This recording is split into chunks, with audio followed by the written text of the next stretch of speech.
Pertama, kita akan berbicara mengapa kita harus men-toilet train anak kita. Yang pertama, kita akan memberikan mereka kemandirian. Yang kedua, mereka akan lebih diterima dari lingkungan sosial. Yang ketiga, kita akan meningkatkan kualitas hidup mereka. Pertanyaan pertama adalah, kapan kita harus mulai latihan? 1. Kita mesti mencari-cari tanda-tanda kesiapan, seperti mereka bisa memberitahu bahwa celana mereka basah atau mereka sudah ngompol. Mereka bisa mengikuti instruksi yang mudah. Mereka bisa menaikkan dan menurunkan celana mereka sendiri. Yang keempat, mereka bisa tahan kencing untuk minimum 1 jam. Tetapi beberapa anak dengan autism mungkin tidak akan pernah menunjukkan tanda-tanda ini. Tapi jangan khawatir, mereka biasa bisa untuk dilatih asalkan mereka bisa pergi kamar mandi sendiri. Ingat, latihan toilet perlu komunikasi, kooperasi, dan kerjasama dengan anak. Jikalau latihan menjadi perang tanpa ada kemajuan, pula untuk ditunda dan dilanjutkan sewaktu lain. Ini bukan tanda kegagalan. Mungkin anak Anda belum siap. Latihan toilet bisa makan waktu lebih lama untuk anak dengan autis. 1. Mereka lebih sering punya masalah dengan pencernaannya. 2. Mereka terlalu terikat dengan rutin mereka sendiri. 3. Mereka tidak nyaman dengan pergantian, seperti dari popok ke celana dalam. 4. Latihan toilet adalah rutin yang kompleks dengan banyak tahap. Latihan toilet berbeda untuk setiap anak. Jikalau ada masalah dengan program, diskusikanlah program dengan terapis atau dokter. Apa yang harus kita lakukan pertama? Yang 1, ingatlah untuk merincikan setiap rutin dengan semua tahap-tahapnya. 2, mulailah dengan memperkenalkan anak Anda dengan kamar mandi. Tunjukkanlah toiletnya itu di mana, tunjukkanlah mana itu yang disebut wastafel, mana yang disebut toilet paper, mana yang disebut handuk, mana yang disebut shower, dan area-area lain di kamar mandi sebelum latihan.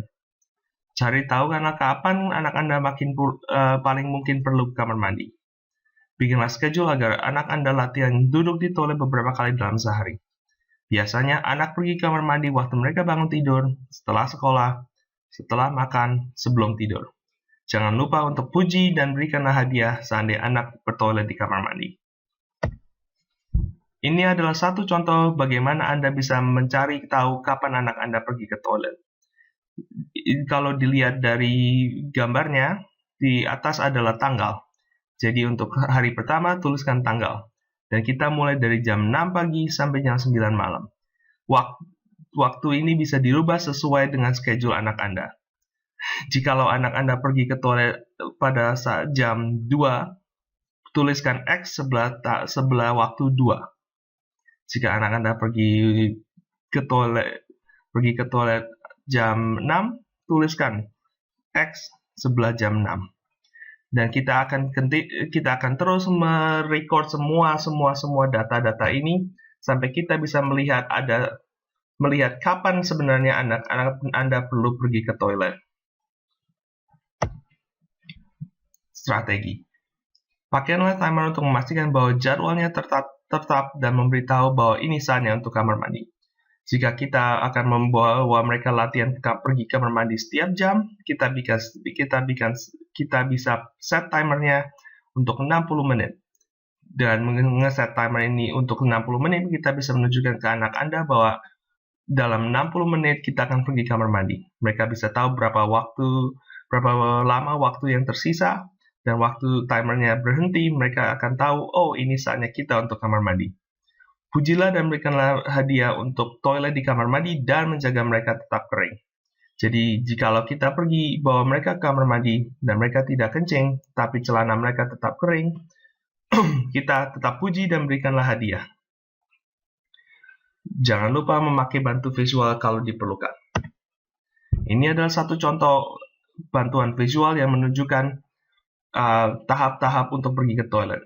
Jadi waktu pergi ke toilet, kita akan memakai toiletnya, kita akan membersihkan diri sendiri, kita akan menyiram toiletnya, kita akan menutup tempat duduk toilet, dan kita akan cuci tangan.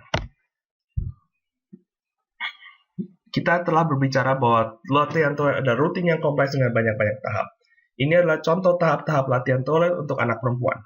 Kita mulai dengan pergi kamar mandi, harus menaikkan rok, kita turunkan celana dalam, kita jongkok, kita kencing, terus harus membersihkan kemaluan, Jangan lupa pakai celana dalam, rok diturunkan, kita siram, dan kita cuci tangan. Dan inilah contoh tahap-tahap latihan untuk anak laki-laki. Pergi kamar mandi, buka celana, turunkan celana dalam, keluarkan kemaluan, arahkan kemaluan ke toilet, kencing, basahkan tangan, bersihkan kemaluan, pakailah celana dalam, pakailah celana, siram, dan cuci tangan. Kita lihat dengan dua contoh ini bahwa latihan toilet adalah rutin yang sangat kompleks dan banyak tahap-tahapnya. Tahap-tahap ini tidak sama untuk semua anak-anak dan tergantung dari lingkungannya.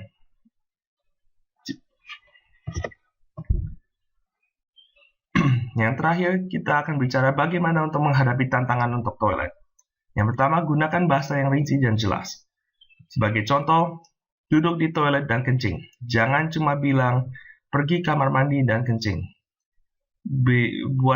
Gunakanlah bahasa yang sangat-sangat rinci, jadi anak Anda mengerti apa yang mereka harus lakukan.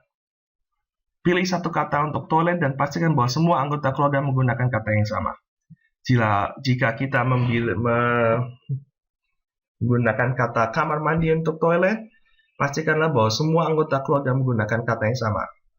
Jangan berbeda-beda. Jangan satu orang menggunakan kata kamar mandi, satu orang menggunakan kata WC, satu orang menggunakan kata toilet. Karena menggunakan kata-kata yang berbeda akan membuat anak Anda bingung. Ajarkanlah anak untuk cara berkomunikasi jika dia pergi ke toilet. Sebagai contoh, anak Anda bisa memberikan gambar toilet ke Anda untuk mengasih tahu bahwa dia perlu pergi ke toilet, dia perlu pergi ke kamar mandi. Anak bisa menggunakan tanda, memegang daerah bawahnya, menunjuk ke kamar mandi bahwa dia ingin pergi kamar mandi, dan lain-lain. Dan buatlah supaya anak Anda nyaman waktu dia duduk di toilet. Jika menggunakan toilet yang tinggi, kita bisa menggunakan ganjal kaki agar anak Anda lebih nyaman. Dan yang paling penting adalah kita harus latihan.